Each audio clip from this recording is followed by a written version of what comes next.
Hello everyone, and welcome to my Duel Today official news channel. I hope everyone is having a wonderful day. Before we begin, please hit the subscribe button and give this video a thumbs up. On Days of Our Lives, this past week was marked by farewells, but it's only the beginning. We almost lost one very unique Matthew Perry as plots were revealed, former friends were faced, and other things.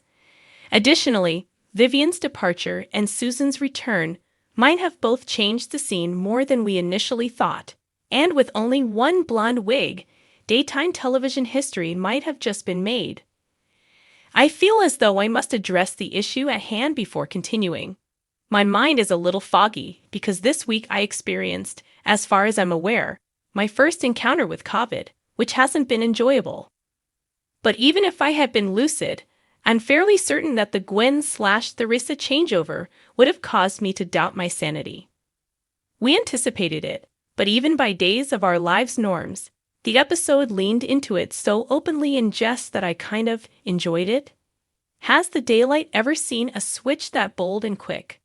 Although General Hospital is adept at switching personas between performers, I must agree that was some good editing. Additionally, I understand that many people despise Gwen, but if you could, please give Emily O'Brien a chance to fill Theresa's shoes. Although she is a talented actor, neither she nor this decision were made. It was all the higher-ups' fault, and Jen Lilly is aware of the challenging circumstances she finds herself in. Gwen will return, I can almost assure you of that. To prove to Leo and Dimitri that she has all the money, hopefully. We know Theresa is just here for a brief engagement because she made that obvious as she was leaving. If O'Brien is still under contract, they will switch her over again as soon as this is finished. The only explanation I can think of for it is that it's a cost-saving strategy. While it's a curiosity for the moment, I hope the show's producers won't conclude this is a clever way to minimize costs so they can continue switching other characters around rather than hiring more actors. That being said, Gwen and Vivian are both gone. The following people are also leaving soon: Chloe, Philip, Belle, now that she is aware of Sean, Talia, now that everyone is aware of Sean, Gabby, and Rex. With Lily being fired, there are now 8 characters and 8 actors total. While Holly and Tate are 2 new teenagers joining the group, Days of Our Lives appears to be giving us a sneak peek at a potentially smaller cast and show due to the departure of both longtime and short-term cast members. Even though I never like to see anyone lose their employment or their jobs, this might not be a terrible thing if it allows Days to concentrate more on the characters and pace the show a little better so that stories aren't neglected for a week at a time. I'm not sure whether that's where things are headed, but it seems like this fall we'll see a lot of exits happen quickly. We are still in the Albert Allaire era as well. The impact of his termination on the show won't be felt or seen until sometime in 2024. Even the material for the writers' strike hasn't even been reached yet. We've completed the first week of October, and I have a hunch that we're about to get one major fall preview as the program prepares for November sweeps. The Susan mystery is the first issue. I'm positive she is aware of something. She is far too evasive when asked who gave her to Edmund. Is that it for him as well? A comeback to play the week's villain 25 years later. But if Susan wanted to remain silent about her rescue, who would do it while keeping Susan's loved ones in the dark? However, now that Susan is returned and EJ has canceled his attacks on Xander and Ava, he can return to concentrating on him and Nicole. And I have a hunch it means we're about to learn that her child isn't actually his. And when it happens, things should get quite combustible since Nicole, EJ, Sloane, and Eric are all involved. Speaking of Sloane, I look forward to watching the pair unite to battle for Xander's child's custody. They seem to have a good chemistry, and I can picture them being a quirky, entertaining couple. However, given that Xander did not murder Susan, I have a hunch that his conflict with Sarah will be resolved by their eventual reconciliation.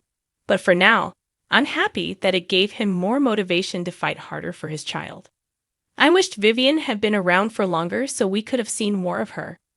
She spent around 5 minutes at Titan looking for a right-hand guy, and then she ruled the Kyriakis mansion for an additional 5 minutes. Then, after shooting Dmitri, Gabby turned her in, ending what I had initially anticipated would be a wonderful cat and mouse game, as she caused chaos in the Demira home. But I think that's setting up a conflict between Gabby and Stefan that will end with her leaving. Regarding the aftermath from the Kyriakis situation, Alex appears eager to follow Victor's wishes, which we already know would upset his family. We ought get prepared for Dark Alex this fall, since it appears quite obvious that they're leading him down a perverse path and pulling him further away from the womanizing fool he once was. That might not be a bad thing if he can eventually pull back, but only after letting go of his more annoying tendencies. I adore Sean and Jada's casual attitude about the Demiras. I have to leave, the Demira mansion is under fire. The day must finish in a. Without a job and without a relationship, there's really nothing keeping me here. Oh, Chloe, I understand the need for a work, but you don't require a man to keep you employed. Even so, she and Philip are traveling together. Leo at least was upfront about his favorite aspect of Dmitri and how losing it would seriously damage their friendship. Having said that, sex is a crucial component of successful relationships for non-asexual people, so I guess I can't make too much fun of him. What will Leo and Dmitri do next? We don't believe Dmitri will go to jail, but these two lovers will soon be quite alone together. Vivian has left. Louise Sorrell appears to be leaving Days of Our Lives once more as Vivian departs for her home country in an effort to avoid going to jail. Again, after Victor's burial, Stefan's naughty mother returned to our lives with much fanfare, but she ultimately left town without actually achieving many of her objectives.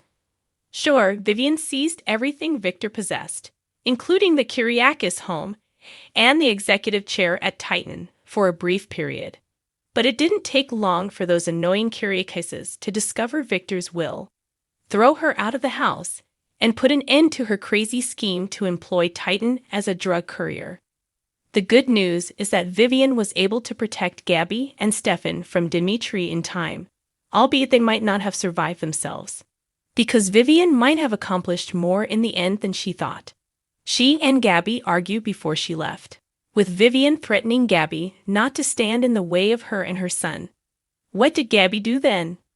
When she saw Jada, she immediately went to her and reported her mother-in-law for shooting Dmitri in the back, causing Viv to leave the nation and return to Alemania. You see, the self-defense shooting wasn't really a big deal. However, she broke her parole by using that pistol. Stefan wasn't happy with Gabby because she disregarded the one instruction he had given her. Since their remarriage, the two have been practically in sync, but Vivian's brief visit caused a rift in their relationship. And with the knowledge that Gabby will soon depart, that fissure could spread swiftly until Stabby completely falls apart. Therefore, even though Vivian may be gone at the moment, we believe she left a lot of havoc in her wake. Thanks for watching. If you like this video, so please don't forget to subscribe my channel and don't miss any update.